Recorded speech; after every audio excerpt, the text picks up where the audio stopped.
Welcome to our JKLM kitchen.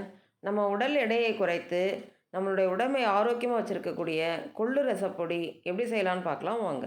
First time நம்ம சேனலில் பார்க்குறவங்களா இருந்தால் சப்ஸ்கிரைப் பண்ணி பெல் பட்டனை கிளிக் பண்ணி ஆல்ன்ற ஆப்ஷனையும் கிளிக் பண்ணிக்கிட்டா நான் போடுற வீடியோஸ் உங்களுக்கு உடனே நோட்டிஃபை ஆகும்.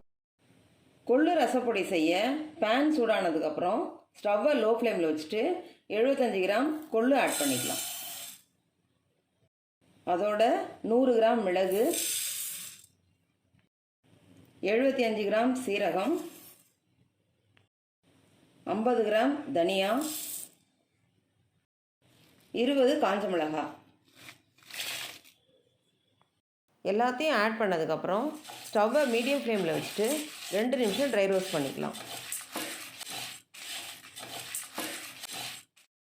ஸ்டவ்வை மீடியம் ஃப்ளேமில் வச்சு 2 நிமிஷம் ட்ரை ரோஸ்ட் பண்ணிக்கிட்டோம். இப்போ ஒரு பிளேட்டில் ட்ரான்ஸ்ஃபர் பண்ணிக்கலாம். ஸ்டவ்வை மீடியம் ஃப்ளேம்லேயே வச்சுட்டு பெருங்காயம் இந்த அளவுக்கு ஆட் பண்ணி ட்ரை ரோஸ்ட் பண்ணிக்கலாம்.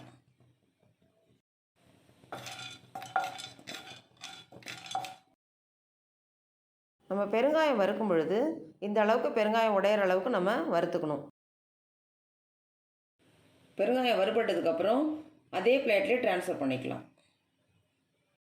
ஸ்டவ்வை மீடியம் ஃப்ளேம்லேயே வச்சுட்டு ஒரு கைப்பிடி அளவு கருவேப்பிலை ஆட் பண்ணிக்கலாம். கருவேப்பிலை நல்லா கிறிஸ்பி ஆகிற வரைக்கும் ட்ரை ரோஸ்ட் பண்ணிக்கலாம். கருவேப்பிலை நல்லா வறுபட்டுருச்சு. இப்போ அதே பிளேட்லேயே ட்ரான்ஸ்ஃபர் பண்ணிக்கலாம். நம்ம வறுத்தது எல்லாத்தையும் நல்லா ஆற வச்சுக்கலாம். நல்லா ஆறினதுக்கப்புறம் மிக்ஸி ஜாரில் ட்ரான்ஸ்ஃபர் பண்ணிக்கலாம்.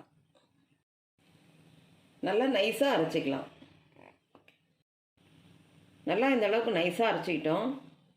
நம்ம உடம்புல அதிகப்படியாக இருக்கக்கூடிய கொழுப்பை கரைச்சி நம்ம உடல் எடையை குறைக்கக்கூடிய கொள்ளு ரசப்பொடி நல்ல டேஸ்ட்டாக ரெடி பண்ணிட்டோம். இந்த ரசப்பொடியை யூஸ் பண்ணி டெய்லி நம்ம ரசம் வச்சு சாப்பிடும் பொழுது நம்மளுடைய உடல் எடை வேகமாக குறையும். இந்த வீடியோ உங்களுக்கு பிடிச்சிருந்தா லைக் பண்ணுங்கள், கமெண்ட் பண்ணுங்கள், ஷேர் பண்ணுங்கள், மறக்காமல் சப்ஸ்கிரைப் பண்ணுங்கள்.